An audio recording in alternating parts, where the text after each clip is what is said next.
might be a good one. That'll help.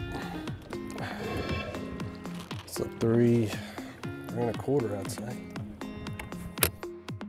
Hey, what's going on, everybody? Brandon Lester here. You know, one of my favorite patterns as you go into that late fall, early winter, it's starting to get cold. We're getting those cold nights down into the 20s, 30s. That water temperature is coming down. One of my absolute favorite ways to catch them and catch really big fish is with a jig. You know, going down the bank. We have, in my part of the country in Tennessee, we have what's called the winter drawdown, where they actually draw these lakes down for flood control, and these fish will get on those 45-degree banks, those bluff walls, and flipping those bluffs with a jig is the best. I mean, that's the way to win tournaments. That's how I grew up fishing around here. And one of the key things that I think not a lot of people think about when you're choosing your jig is rate of fall. So right here, what I've got is a 3/8, a 1/2 ounce, and a 5/8 ounce jig. Now, a lot of people, the old school way is to use a slower rate of fall in cold water.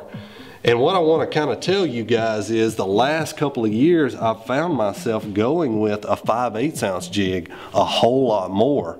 And the biggest reason behind it is, the best way I can explain it, with that 5/8 ounce jig, when I pitch it in there, it's not taking near as long to go to the bottom. And what a lot of people don't realize is when this jig falls in front of a fish's face, a lot of times he's not necessarily biting it out of hunger. He's reacting to that bait. So what you end up getting with that 5/8 ounce jig is more pitches in a day. You can cover more water in a day. And at the end of the day, you got more bites and put more fish in your live well. That's what I'm talking about. That's what I want. And you know, what does a jig mimic? These are all crawfish colors right here. And that's what I'm trying to mimic this time of year. Yes, fish probably feed on bluegill this time of year. Yes, they feed on bait a lot. But I don't know a bass in the country, and I don't know a single body of water in the country that does not have crawfish. So a jig is always a good choice.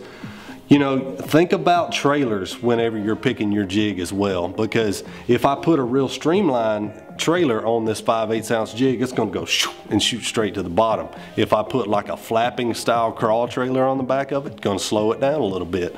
So think about that as well, but try a 5/8 ounce jig. It's something that I've definitely picked up on in my arsenal the past couple of years, and I've caught a lot more fish on it. So y'all check it out.